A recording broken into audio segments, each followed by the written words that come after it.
Hello dear, आज हम solid state का रिवीजन करेंगे। तो जो हमारा मैटर होता है, तो मैटर को हम फिजिकली क्लासीफाई करते हैं सॉलिड, लिक्विड एंड गैसेस में। तो जो हमारे सॉलिड्स होते हैं वो टू टाइप के होते हैं, crystalline solid and amorphous solid. Crystalline solid को हम ट्रू सॉलिड बोलते हैं, एमॉर्फस सॉलिड को हम नॉन क्रिस्टलाइन सॉलिड बोलते हैं, इसी को हम स्यूडो सॉलिड बोलते हैं, इसी को हम सुपर कूल्ड लिक्विड बोलते हैं।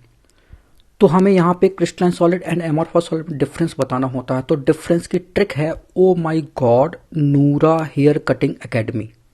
तो इन्होंने नूरा हेयर कट एकेडमी से कटिंग कराई है। तो ये हो गया ओ माई गॉड नूरा हेयर कट एकेडमी। तो ओ से हो गया ऑर्डर हो गया। तो क्रिस्टलाइन सॉलिड का ऑर्डर जो है वो लॉन्ग रेंज होता है, जबकि एमॉर्फस सॉलिड का ऑर्डर जो है वो शॉर्ट रेंज का होता है। एम मतलब मेल्टिंग पॉइंट हो गया। तो क्रिस्टलाइन सॉलिड का मेल्टिंग पॉइंट फिक्स होता है, एमॉर्फस सॉलिड का मेल्टिंग पॉइंट फिक्स नहीं होता। जी मतलब हो गया ज्योमेट्री। तो क्रिस्टलाइन सॉलिड की ज्योमेट्री रेगुलर होती है, एमॉर्फस सॉलिड की ज्योमेट्री रेगुलर नहीं होती। एन मतलब हो गया नेचर। क्रिस्टलाइन सॉलिड का नेचर जो है वो ट्रू सॉलिड होता है, एमॉर्फस सॉलिड जो है वो स्यूडो सॉलिड होता है, सुपर कूल्ड लिक्विड होता है। एच मतलब हो गया हीट ऑफ फ्यूजन। तो क्रिस्टलाइन सॉलिड का हीट ऑफ फ्यूजन की वैल्यू फिक्स होती है, एमॉर्फस सॉलिड के लिए हीट ऑफ फ्यूजन की वैल्यू फिक्स नहीं होती। सी मतलब हो गया क्लीवेज। तो क्रिस्टलाइन सॉलिड का क्लीवेज क्लीन होता है, स्मूथ होता है, जबकि एमॉर्फस सॉलिड का क्लीवेज जो है वो स्मूथ नहीं होता।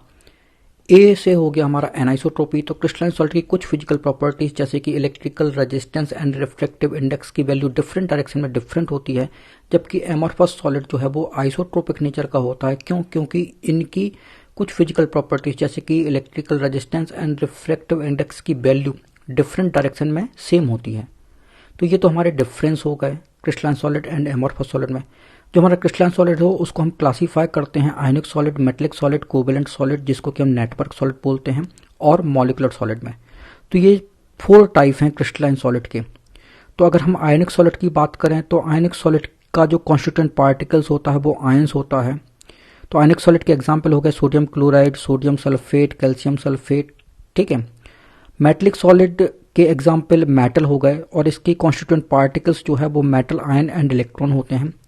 कोवेलेंट सॉलिड का कॉन्स्टिट्यूएंट पार्टिकल मॉलिक्यूल होता है, जबकि मॉलिकुलर सॉलिड का कॉन्स्टिट्यूएंट पार्टिकल भी मॉलिक्यूल होता है।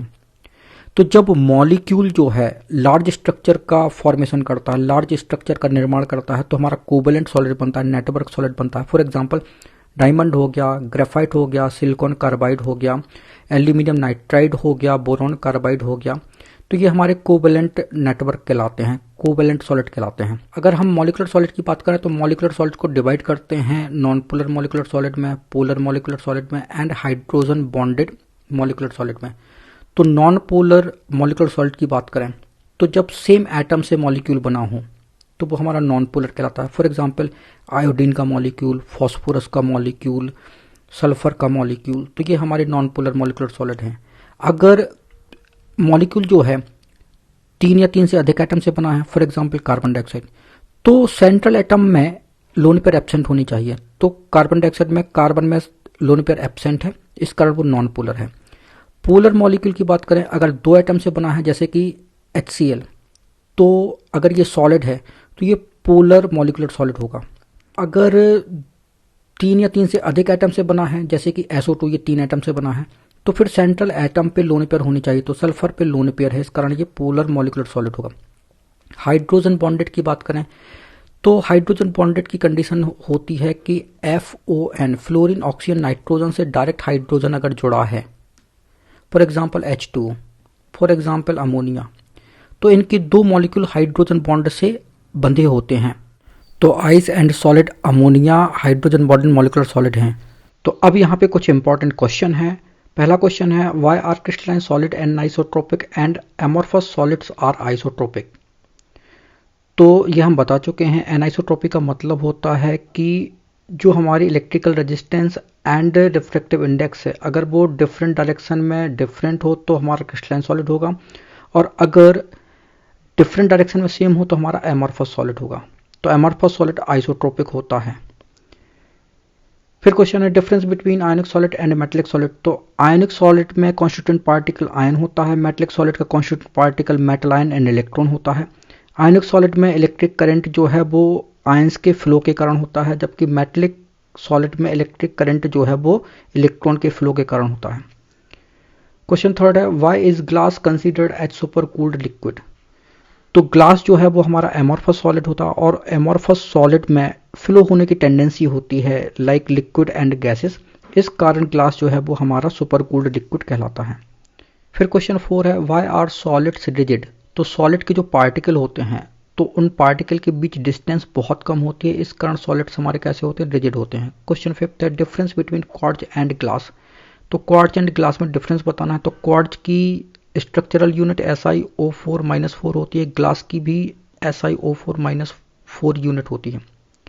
दोनों में डिफरेंस ये है कि ये यूनिट का रिपीटिशन लॉन्ग रेंज ऑर्डर में होता है, इस कारण क्वार्ट्ज जो है वो हमारा क्रिस्टलाइन है, जबकि इस यूनिट का रिपीटिशन शॉर्ट रेंज ऑर्डर में होता है, इस कारण ग्लास हमारा एमॉर्फस है। फोटोवोल्टिक सेल में हम एमॉर्फस ग्लास का यूज करते हैं। फोटोवोल्टिक सेल में होता क्या है कि सनलाइट को इलेक्ट्रिसिटी में हम कन्वर्ट करते हैं। फिर हमें एग्जाम्पल देना है आयनिक solid, covalent solid, molecular solid and metallic solid के। तो आयनिक सॉलिड के एग्जाम्पल तो लिख लो, सोडियम क्लोराइड हो गया, कैल्शियम क्लोराइड हो गया। कोवेलेंट सॉलिड में SiO2 लिख लो, सिलिकॉन कार्बाइड लिख लो, एल्यूमिनियम नाइट्राइड लिख लो, ग्रेफाइट लिख लो, डायमंड, ठीक है। मॉलिक्यूलर सॉलिड में आप लिख लो CO2, SO2, H2O, NH3। Metallic solid में लिख लो आयरन, जिंक, जितने भी मेटल होते हैं वो आपके मेटलिक सॉलिड कहलाते हैं। ये हमारा एक क्रिस्टलाइन सॉलिड है। ये क्रिस्टल लैटिस का जो स्मॉलेस्ट पोर्शन है उसको हम यूनिट सेल बोलते हैं। तो यूनिट सेल को हम डिवाइड करते हैं 2 टाइप में। पहला है प्रिमिटिव यूनिट सेल जिसको कि हम सिंपल क्यूबिक यूनिट सेल बोलते हैं। दूसरा है centred unit cell. Centred unit cell को अगेन क्लासीफाई करते हैं body centred cubic unit cell में, face centred cubic unit cell में and centred cubic unit cell में। तो अब हम यूनिट सेल का structure, Z effect, coordination number, radius and packing fraction को डिस्कस करेंगे। तो जो हमारी सिंपल क्यूबिक यूनिट सेल होती है जिसको कि हम प्रिमिटिव यूनिट सेल बोलते हैं, उसके कॉर्नर में तो एटम होते हैं। तो टोटल 8 एटम जो है वो कॉर्नर में प्रेजेंट होते हैं। इसका जेड इफेक्ट 1 होता है, कोऑर्डिनेशन नंबर 6 होती है, रेडियस a/2 होती है, पैकिंग इफिशियंसी जो है 52.4% होती है। जो हमारा बॉडी सेंटर्ड क्यूबिक होता है इसमें कॉर्नर में तो 8 एटम होते हैं, साथ में बॉडी के सेंटर में एक एटम मिलता है। इसका जेड इफेक्ट 2 होता है, कोऑर्डिनेशन नंबर 8 होती है, रेडियस √3a/4 होती है, पैकिंग एफिशिएंसी 68% होती है। जो हमारा FCC क्रिस्टल लैटिस है उसके कॉर्नर पे तो एटम होते ही हैं, साथ में हर फेस पे एटम होते हैं। तो 6 फेस होती तो 6 फेस पे एटम होते हैं। जेड इफेक्ट इसका 4 आता है, कोऑर्डिनेशन नंबर 12 होती है, रेडियस √2a/4 जिसको कि हम a/2√2 लिख सकते हैं। पैकिंग फ्रैक्शन जो है वो 74% होता है। तो पैकिंग इफिशियंसी सबसे ज्यादा FCC क्रिस्टल लैटिस की होती है 74%। तो किसी क्रिस्टल लैटिस का Z effect, coordination number, radius, packing fraction को हम कैसे डिटरमाइन करते हैं, तो देखो जरा। जो हमारा जेड इफेक्ट है तो सिंपल यूनिट सेल का जेड इफेक्ट कैसे डिटरमाइन करते हैं। तो सिंपल यूनिट सेल के कॉर्नर में 8 एटम होते हैं और हर कॉर्नर के एटम का कंट्रीब्यूशन पर यूनिट सेल 1/8 होता है, तो जेड इफेक्ट आ जाएगा 1।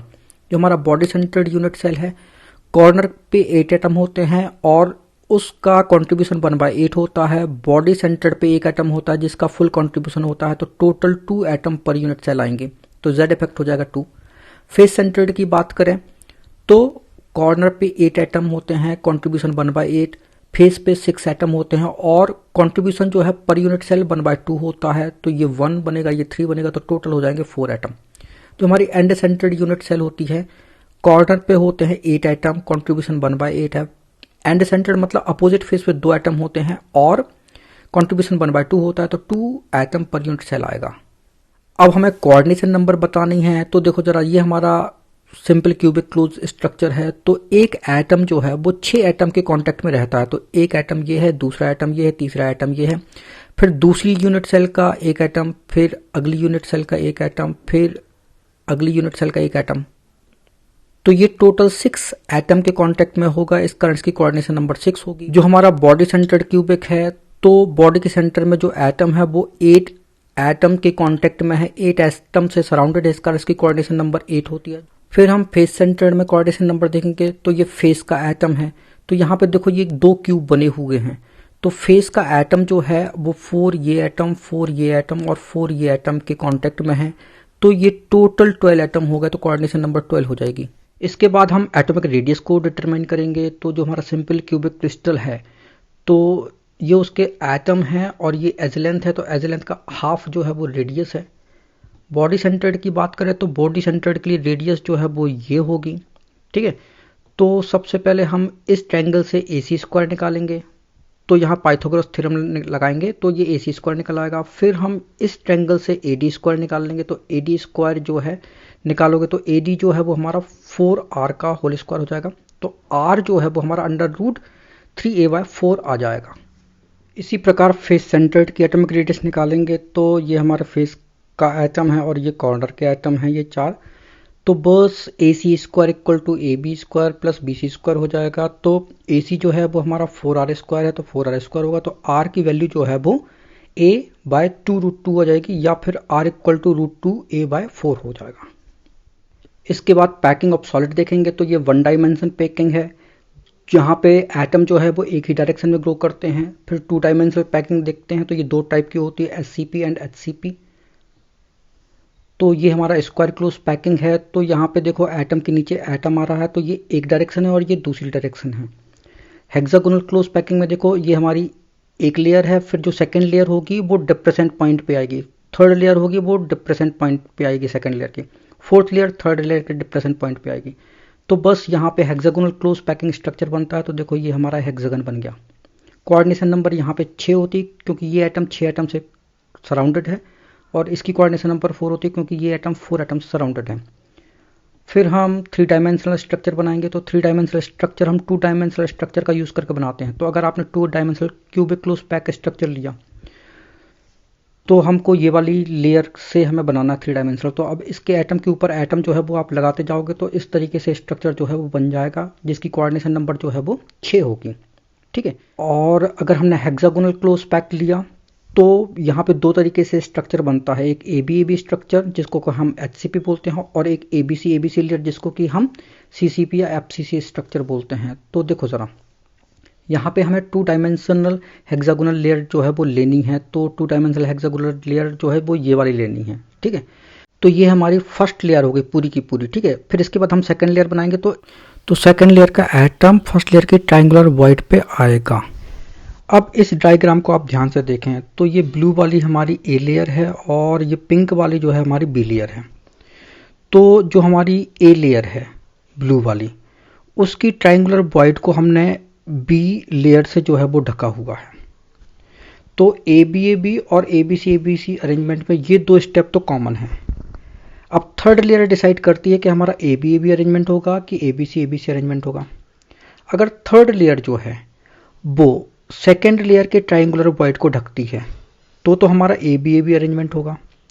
और अगर थर्ड लेयर जो है वो फर्स्ट लेयर और सेकेंड लेयर के द्वारा बनाई गई ऑक्टाहेड्रल वॉइड, ये जो हमारी ऑक्टाहेड्रल वॉइड है इसको ढकती है, तो हमारा ABC अरेंजमेंट होगा। तो देखो जरा, ये हमारी लेयर A है, जो लेयर B है उसने फर्स्ट लेयर की ट्रायंगुलर वॉइड को ढका, जो लेयर हमारी C है उसने सेकेंड लेयर की ट्रायंगुलर वॉइड को ढका, तो हमारा ABAB अरेंजमेंट है। जबकि ABC में देखो ये हमारी A लेयर है, फिर जो हमारी B लेयर है उसने A लेयर की ट्रायंगुलर वॉइड को ढका, और जो हमारी C लेयर है उसने फर्स्ट लेयर और सेकेंड लेयर द्वारा बनाई गई ऑक्टाहेड्रल वॉइड, ये जो ऑक्टाहेड्रल वॉइड है उसको ढका, तो हमारा ABC अरेंजमेंट हो गया। फिर इसके बाद tetrahedral void and octahedral void आती हैं। तो टेट्राहेड्रल वॉइड्स जो हैं वो जेड इफेक्ट की डबल होती हैं, और ऑक्टाहेड्रल वॉइड जो है वो जेड इफेक्ट के इक्वल होती हैं, ठीक है। और जेड इफेक्ट आपको पता है कि HCC के लिए 1 होता है, बॉडी सेंटर्ड के लिए 2 होता है, और FCC के लिए होता है 4। तो जो हमारा CCP स्ट्रक्चर होता है उसमें टेट्राहेड्रल वॉइड का फॉर्मेशन जो है वो कॉर्नर के एटम और फेस सेंटर्ड के एटम द्वारा किया जाता है, जबकि ऑक्टाहेड्रल वॉइड का फॉर्मेशन जो है वो बॉडी सेंटर्ड एटम और एज सेंटर एटम के द्वारा किया जाता है। फिर इसके बाद हमारा परसेंटेज ऑफ पैकिंग एफिशिएंसी आएगा, जिसको कि हम पैकिंग फ्रैक्शन बोलते हैं। तो फॉर्मूला होता है Z effect into 4/3 pi R cube upon AQ into 100 होता है। तो जेड इफेक्ट मतलब पर यूनिट सेल कितने एटम हैं और उस एटम का वॉल्यूम इतना होता है 4/3 पाई आर क्यू अपॉन ये पूरा क्यूब का वॉल्यूम होता है, इंटू 100 करोगे तो ये हमारा परसेंटेज ऑफ पैकिंग फ्रैक्शन आ जाएगा। जेड इफेक्ट सिंपल क्यूबिक के लिए 1 होता है, बॉडी सेंटर्ड के लिए 2 और फेस सेंटर्ड के लिए 4 होता है। रेडियस जो है, ये रेडियस की वैल्यू एस सी सी के लिए होता है a/2, बी सी सी के लिए √3a/4 और एफ सी सी के लिए होता है √2a/4। तो बस रेडियस की वैल्यू रखोगे आप, ठीक है, जेड इफेक्ट की वैल्यू रखोगे तो पैकिंग परसेंटेज जो है वो निकल आएगा। तो पैकिंग परसेंटेज सिंपल क्यूबिक के लिए होता है 52.4%, बॉडी सेंटर्ड के लिए 68% और फेस सेंटर्ड के लिए 74% होता है। तो क्यूबिक क्लोज पैकिंग जो है वो किसके लिए होती है, वो फेस सेंटर्ड के लिए होती है, क्योंकि ये 74% स्पेस को ऑक्यूपाई करता है, 26% स्पेस जो है वो एम्प्टी रहता है। इसके बाद हम डेंसिटी ऑफ यूनिट सेल को डिटरमाइन करेंगे। तो यूनिट सेल की डेंसिटी क्या होगी, mass of the unit cell upon volume of the unit cell. ये जो रेशियो होगा वो हमारा डेंसिटी ऑफ यूनिट सेल कहलाएगा। डेंसिटी ऑफ यूनिट सेल को हम रो से रिप्रेजेंट करते हैं।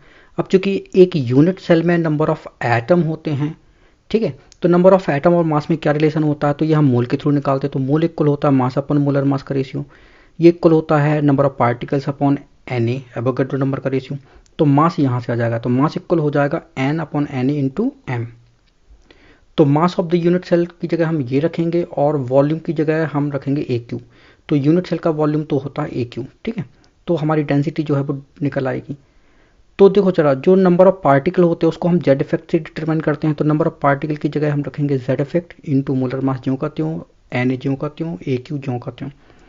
तो जेड इफेक्ट अगर हमें पता है तो बस डेंसिटी आ जाएगी। तो जेड इफेक्ट होता है SCC के लिए 1, BCC के लिए होता है 2, FCC के लिए होता है 4 और AQ जो है वो एज लेंथ है। अगर एज लेंथ नहीं दी गई होगी तो फिर रेडियस दी गई होती है। तो रेडियस और एज लेंथ में रिलेशन होता है, रेडियस इक्वल होता है a/2, ये SCC के लिए है। BCC के लिए रेडियस जो है √3a/4 होता है, FCC के लिए रेडियस जो है वो √2a/4 होता है। तो ये हमारा रिलेशन हो गया रेडियस और एज लेंथ। फिर हमारे पास कुछ इंपॉर्टेंट क्वेश्चन है। तुम्हारा पहला क्वेश्चन है, what is the formula of a compound in which the element Y from CCP lattice and atom X occupy 1/3 of tetrahedral. तो CCP लैटिस को Y एटम ने बनाया है और X एटम जो है वो टेट्राहेड्रल बॉइड पे है। कितनी है, 1/3 है टेट्राहेड्रल बॉइड पे। तो Z इफेक्ट जो है वो CCP क्रिस्टल का होता है 4। तो Y जो है वो 4 एटम पर यूनिट सेल आएगा। नंबर ऑफ टेट्राहेड्रल बॉइड होती है 2 इंटू जेड इफेक्ट के इक्वल। तो टेट्राहेड्रल बॉइड जो है वो हमारी हो जाएंगी 8। तो X एटम ने 1/3 टेट्राहेड्रल बॉइड को ऑक्यूपाई किया हुआ है। तो 8 का 1/3 जो है वो 8/3 हो जाएगा। तो X इक्वल टू 8/3 हो जाएगा। तो हमारा फॉर्मूला जो है वो बनेगा, X तो हमारा 8/3 है, Y 4 है, तो ये 3 इधर जाएगा तो ये रेशियो हो जाएगा 8:12 और सिंपलेस्ट रेशियो जो है वो 2:3 हो जाएगा। 4 से डिवाइड करोगे दोनों जगह तो 2:3 हो जाएगा। तो X2Y3 हमारा फॉर्मूला बन जाएगा। फिर हमारा सेकंड क्वेश्चन है, aluminium crystallise in FCC structure, atomic radius of the metal is 125 picometre, what is the length of the side of the unit cell of the metal. तो रेडियस जो है वो 125 पिकोमीटर है, हमें एज लेंथ A की value जो है वो बतानी कितनी है। तो FCC क्रिस्टल के लिए रेडियस होता है √2a/4, रेडियस की वैल्यू 125 पिकोमीटर है। तो एज लेंथ A इक्वल हो जाएगा 4r/√2। तो बस A इक्वल टू 4, R की वैल्यू 125 है √2, तो A जो है हमारा 353.61 पिकोमीटर आ जाएगा। फिर क्वेश्चन थर्ड है, an element with density 11.2 centimetre inverse cube forms a FCC lattice with as length of 4 into 10 to the power minus 8 centimeter. Calculate the atomic mass of the element given Na equal to 6.02 into 10 to the power 23 mole inverse. तो density हमको पता है कितनी है, 11.2 centimetre inverse cube और as length A given है 4 into 10 to the power minus 3 centimetre. Z effect जो है वो FCC लैटिस के लिए कितना होता है, 4 होता है। Avogadro number 6.02 10 to the power 23 molar inverse given है। तो डेंसिटी का फॉर्मूला होता है Z effect into molar mass upon AQ into Na। तो बस मोलर मास हमको चाहिए, तो मोलर मास इक्वल हो जाएगा density into AQ into Na upon Z effect. तो डेंसिटी की वैल्यू ये है 11.2, A इतना दिया है, Z इफेक्ट इतना है और Na की वैल्यू इतनी दी गई है। तो जब आप इसको कैलकुलेट करोगे तो मोलर मास जो है वो 107.9 मोल इनवर्स आ जाएगा। तो डेंसिटी ऑफ यूनिट सेल के न्यूमेरिकल जो है वो बहुत बहुत बहुत इंपॉर्टेंट है। अगर आपको और न्यूमेरिकल्स चाहिए तो मैंने class 12th NCERT solid state का index question and exercise question का वीडियो अपलोड किया हुआ है, प्लस जो हमारा डेंसिटी वाला वीडियो है, अगर आप यूट्यूब पे जाओगे डेंसिटी बाय प्रविंद्र तोमर, तो वहाँ पे 5-6 न्यूमेरिकल क्वेश्चन जो है वो सॉल्व किए गए हैं उस वीडियो में, तो आप प्लीज़ वो देख सकते हो। इसके बाद हम इम्परफेक्शन ऑफ सॉलिड को डिस्कस करेंगे। तो थर्मोडायनेमिक्स का थर्ड लॉ कहता है कि जब टेम्परेचर हमारा 0 केल्विन हो, जिसको कि हम -273 डिग्री सेल्सियस टेम्परेचर बोलते हैं, तो इस टेम्परेचर पे क्रिस्टलाइन सॉलिड जो है वो कैसा होता है, वो परफेक्टली क्रिस्टलाइन होता है। तो परफेक्टली क्रिस्टलाइन सॉलिड जो है वो 0 केल्विन पे रहता है। तो सॉलिड जो है वो डिफेक्टेड हो सकता है, 2 रीजन से हो सकता है, जब टेम्परेचर 0 केल्विन से ज्यादा हो या फिर उस सॉलिड में हम इम्प्योरिटीज ऐड कर दें। तो increase in temperature and presence of impurities, इन 2 कारण से सॉलिड जो है वो हमारा डिफेक्टेड हो सकता है। तो क्रिस्टल डिफेक्ट, जिसको कि हम इम्परफेक्शन ऑफ सॉलिड बोलते हैं, ये 3 टाइप का होता है। पहला टाइप है इलेक्ट्रॉनिक इम्परफेक्शन, दूसरा है एटॉमिक डिफेक्ट जिसको कि हम पॉइंटेड डिफेक्ट बोलते हैं, तीसरा है लाइन डिफेक्ट। तो आपको केवल और केवल एटॉमिक डिफेक्ट पढ़ना है, पॉइंटेड डिफेक्ट पढ़ना है, इलेक्ट्रॉनिक डिफेक्ट और लाइन डिफेक्ट नहीं पढ़ना है। तो जो हमारा एटॉमिक डिफेक्ट, जिसको कि हम पॉइंटेड डिफेक्ट बोलते हैं, ये 3 टाइप का होता है। पहला टाइप है स्टोइकोमेट्रिक डिफेक्ट, जिसको कि हम थर्मोडायनेमिक डिफेक्ट बोलते हैं, इसी को हम इंट्रिंसिक डिफेक्ट बोलते हैं। दूसरा है नॉन स्टोइकोमेट्रिक डिफेक्ट और तीसरा है इम्प्योरिटी डिफेक्ट। तो स्टोइकोमेट्रिक डिफेक्ट जो है वो 2 टाइप का होता है, आयोनिक कंपाउंड में पाए जाने वाला डिफेक्ट और नॉन आयोनिक कंपाउंड में पाए जाने वाला डिफेक्ट। तो आयोनिक कंपाउंड में पाए जाने वाले डिफेक्ट को हम शॉर्टकी डिफेक्ट बोलते हैं एंड फ्रैंकल डिफेक्ट बोलते हैं। जो नॉन आयोनिक कंपाउंड में डिफेक्ट पाया जाता है तो उसको हम वैकेंसी डिफेक्ट बोलते हैं एंड इंट्रिंसिक डिफेक्ट बोलते हैं। नॉन स्टोइकोमेट्रिक डिफेक्ट भी 2 टाइप का होता है, metal access defect and metal deficiency defect. Metal access defect further 2 type का होता है, बाय दी एनायन वैकेंसी और एब्सेंटर, और सेकेंड है by the presence of extra cation in interstitial site. Impurity defect जो है वो हमारा कोवेलेंट सॉलिड में मिलता है एंड आयनिक सॉलिड में मिलता है। तो अब हम इनको 1 बाय 1 जो है वो डिस्कस करेंगे। तो सबसे पहले हम शॉर्टकी डिफेक्ट को डिस्कस करेंगे। तो शॉर्टकी डिफेक्ट जो है ऐसे क्रिस्टल में मिलता है जिसकी कोऑर्डिनेशन नंबर जो है वो हाई होती है। तो आपका सोडियम क्लोराइड हो जाएगा, सीजियम क्लोराइड हो जाएगा। सोडियम क्लोराइड की कोऑर्डिनेशन नंबर 6:6 होती है, सीजियम क्लोराइड की कोऑर्डिनेशन नंबर 8:8 होती है। तो ये हमारा क्रिस्टल लैटिस है, ये परफेक्टली क्रिस्टलाइन है। जब इस क्रिस्टल लैटिस से इक्वल नंबर में कैटायन एंड एनायन मिसिंग होते हैं तो जो डिफेक्ट होता है उसको हम शॉर्टकी डिफेक्ट बोलते हैं।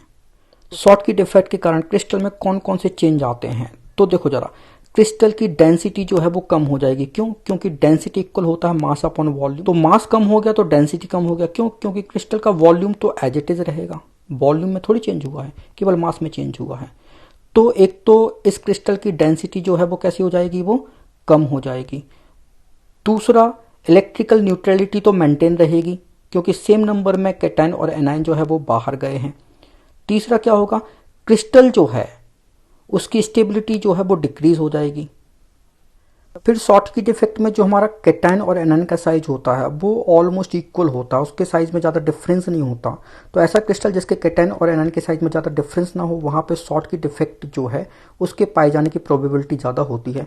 अब शॉर्टकी डिफेक्ट में क्या हो गया, यहाँ पे वैकेंसी क्रिएट हो गई, ठीक है, यहाँ पे वैकेंसी क्रिएट हो गई। तो वैकेंसी क्रिएट होने के कारण ये आयन मूव कर सकते हैं और आयन की मूवमेंट के कारण इलेक्ट्रिसिटी जो है वो थोड़ी बहुत फ्लो हो सकती है, ठीक है। और ये डिफेक्ट उन क्रिस्टल लैटिस में मिलता है जिनकी कोऑर्डिनेशन नंबर जो है वो हाई होती है। तो ये देखो, sodium chloride, caesium chloride, potassium bromide, caesium bromide, silver bromide, ये कोऑर्डिनेशन नंबर इनकी गिवन है। जो हमारा सिल्वर ब्रोमाइड है, सिल्वर ब्रोमाइड जो है इसमें शॉर्टकी डिफेक्ट भी पाया जाता है और फ्रैंकल डिफेक्ट भी पाया जाता है। तो ये याद रखना आप, सिल्वर ब्रोमाइड में शॉर्टकी एंड फ्रैंकल दोनों डिफेक्ट पाए जाते हैं। तो बस ये पॉइंट जो है वो आप नोट कर लेना। तो इंपॉर्टेंट पॉइंट जो है वो आपको नोट करना है। इसके बाद हम डिस्कस करेंगे फ्रैंकल डिफेक्ट। तो फ्रैंकल डिफेक्ट जो है ये आयनिक क्रिस्टल में पाया जाता है। ये उन क्रिस्टल में पाया जाएगा जिनकी कोऑर्डिनेशन नंबर जो है वो लो होती है। तो ये silver chloride, silver bromide, silver iodide और जिंक सल्फाइड में पाया जाता है। ये उन क्रिस्टल में पाया जाता है जिनमें कैटायन का साइज छोटा और एनायन का साइज बड़ा होता है।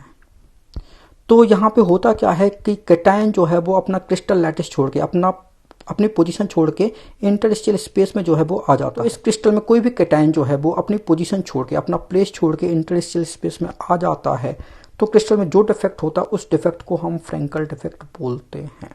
क्योंकि कैटायन का साइज छोटा होता है, इस कारण वो इंटरस्टेशियल स्पेस में आसानी से आ जाता है। एनायन का साइज बड़ा होता है तो ये इंटरस्टेशियल स्पेस में आसानी से नहीं आ पाएगा। अब फ्रैंकल डिफेक्ट के कारण होता क्या है, तो देखो जरा, डेंसिटी पे कोई फर्क नहीं पड़ता। क्यों? क्योंकि क्रिस्टल के मास में कोई चेंज नहीं हुआ। कैटायन अभी भी क्रिस्टल में है, वो इंटरस्टेशियल स्पेस में है लेकिन अभी भी क्रिस्टल के अंदर ही है। ठीक है, तो डेंसिटी पे कोई फर्क नहीं पड़ता। इलेक्ट्रिकल न्यूट्रलिटी मेंटेन रहती है क्योंकि कैटायन और एनायन दोनों के नंबर कैसे हैं, इक्वल है। यहाँ पे इलेक्ट्रिसिटी थोड़ी बहुत फ्लो हो सकती है। क्यों? क्योंकि यहाँ पे वैकेंसी क्रिएट होगी तो आयंस की मूवमेंट हो सकती है, और आयन की मूवमेंट होगी तो इलेक्ट्रिसिटी का फ्लो हो सकता है। तो बस ये इंपॉर्टेंट पॉइंट जो है वो आपको नोट कर लेना है। जो हमारा सिल्वर ब्रोमाइड है उसमें शॉर्टकी डिफेक्ट के साथ साथ फ्रैंकल डिफेक्ट भी पाया जाता है। फिर जो हमारा स्टोइकोमेट्रिक डिफेक्ट होता है वो नॉन आयनिक कंपाउंड में 2 टाइप का होता है। आयनिक कंपाउंड में शॉर्टकी एंड फ्रैंकल होता है। नॉन आयनिक कंपाउंड में vacancy defect and interstitial defect होता है।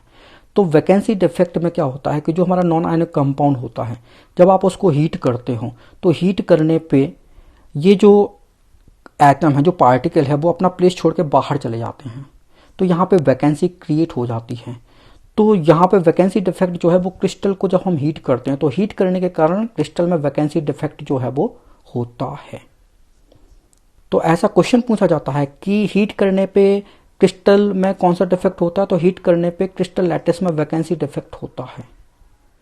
फिर सेकेंड टाइप है हमारा इंटरस्टिशियल डिफेक्ट। तो इंटरस्टिशियल डिफेक्ट में होता क्या है कि ये हमारा क्रिस्टल लैटिस है। तो क्रिस्टल लैटिस में जब एक्सिस में पार्टिकल जो है वो इंटरस्टिशियल स्पेस में आ जाते हैं तो यहाँ पे इंटरस्टिशियल डिफेक्ट जो है वो बनता है। अब चूंकि यहाँ पे एक्सिस में पार्टिकल आ गए हैं तो ऐसे क्रिस्टल की डेंसिटी जो है वो इंक्रीज हो जाएगी।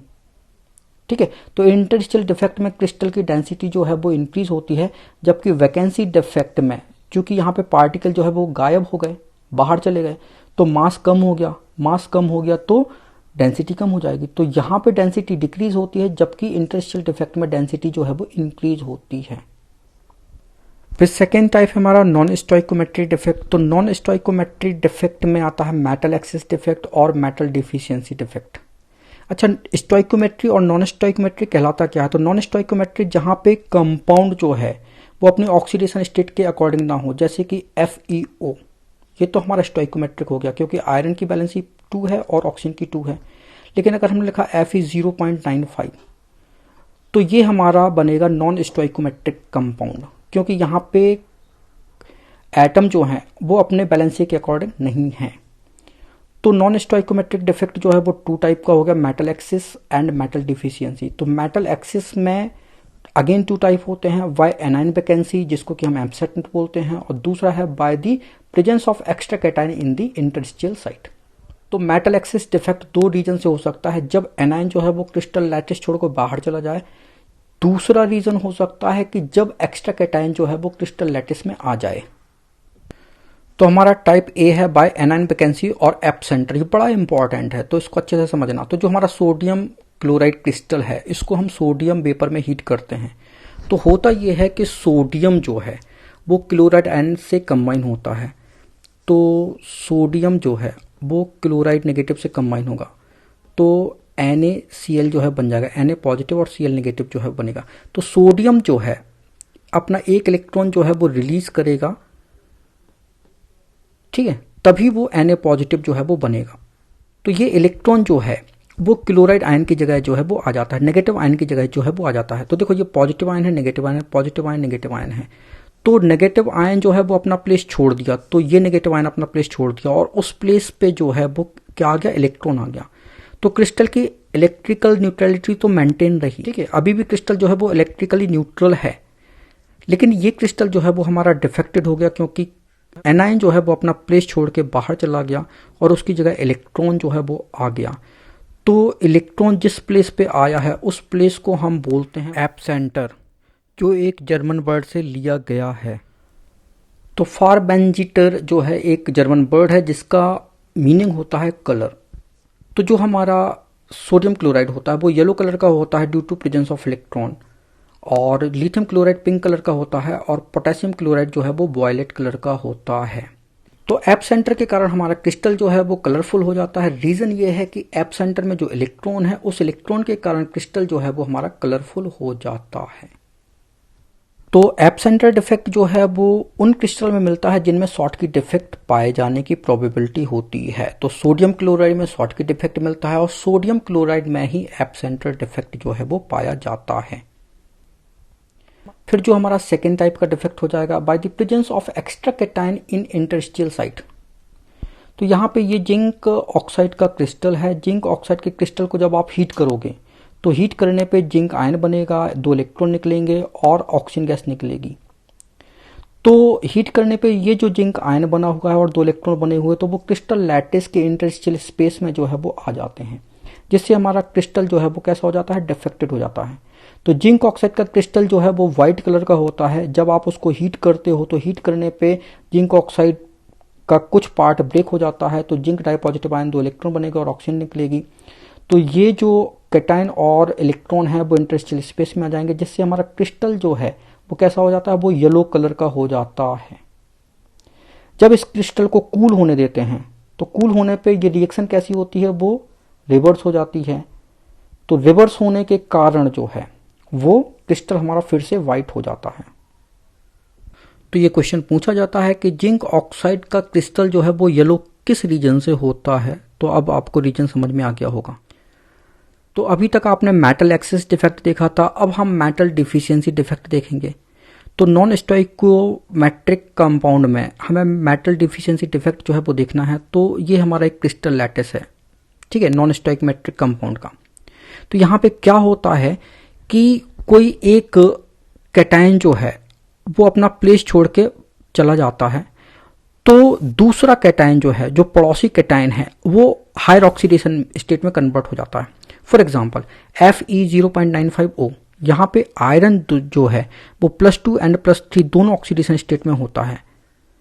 तो जब Fe+2 वाला कैटायन जो है वो चला जाएगा तो बगल वाला Fe+2 जो है वो Fe+3 ऑक्सीडेशन स्टेट में आ जाएगा, जिस कारण यहाँ पे मेटल आयन के नंबर एनायन के नंबर से कम हो जाते हैं।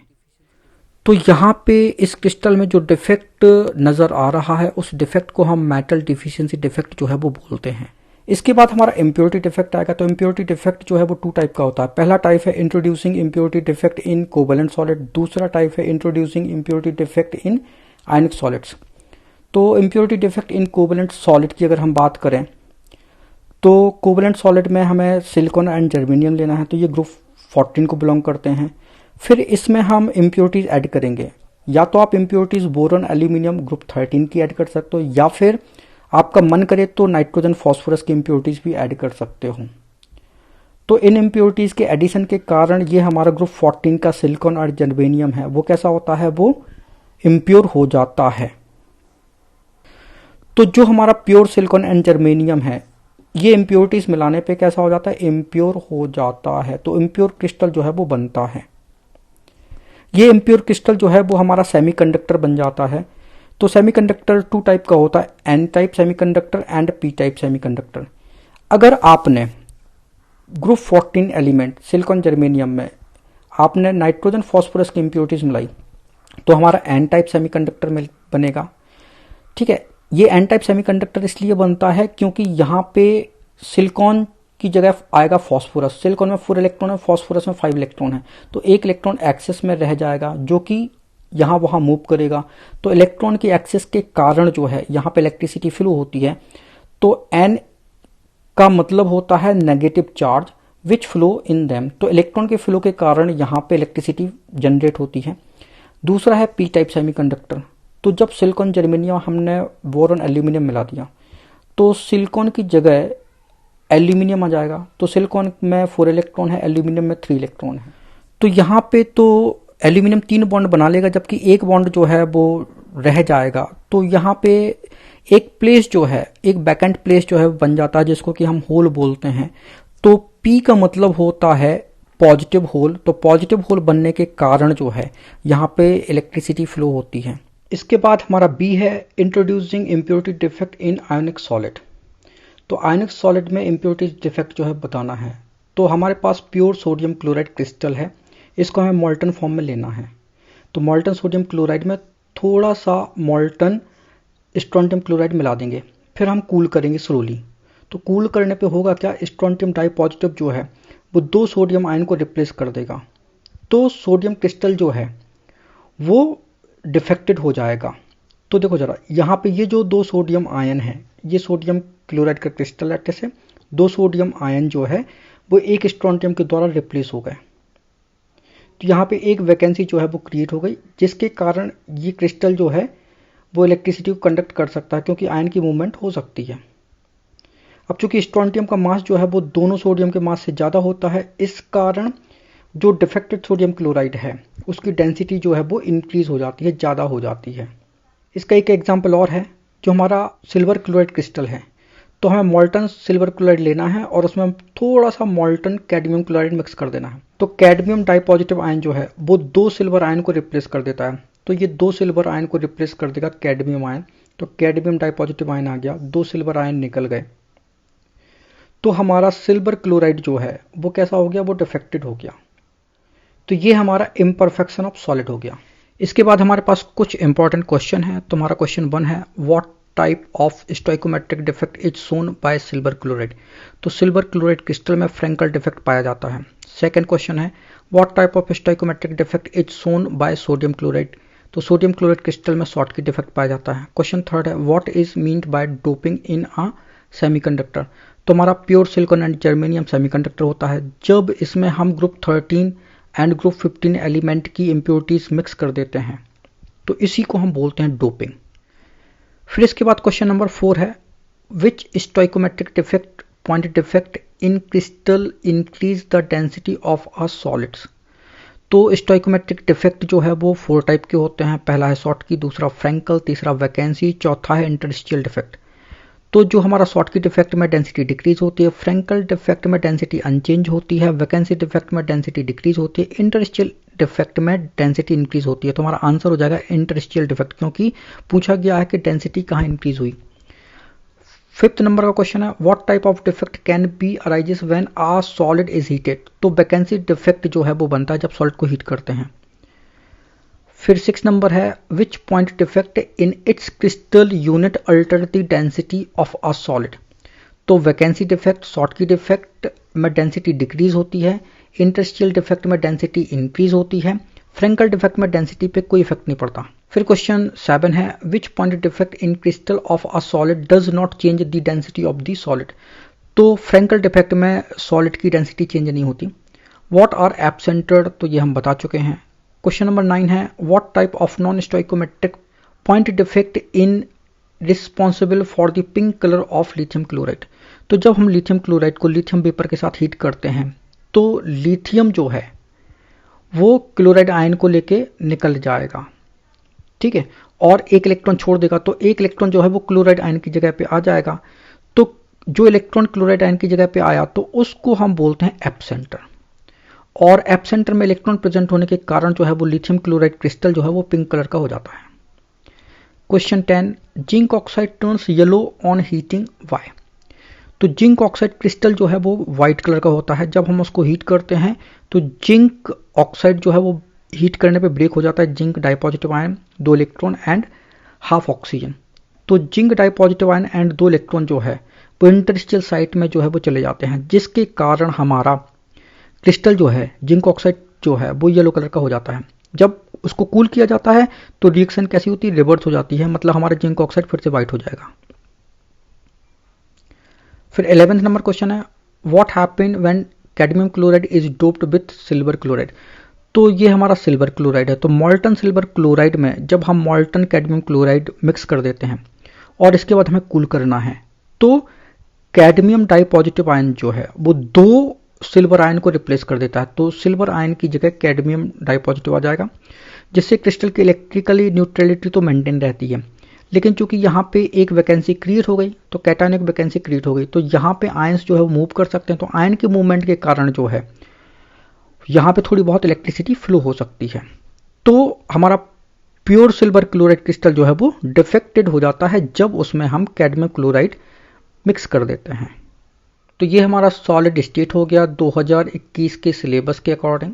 Thank you so much for watching this video. अगर वीडियो अच्छा लगा तो प्लीज इसको लाइक करें, उसको शेयर करें। अगर आपने हमारे चैनल को अभी तक सब्सक्राइब नहीं किया तो प्लीज को सब्सक्राइब करें। Thank you once again for watching this video.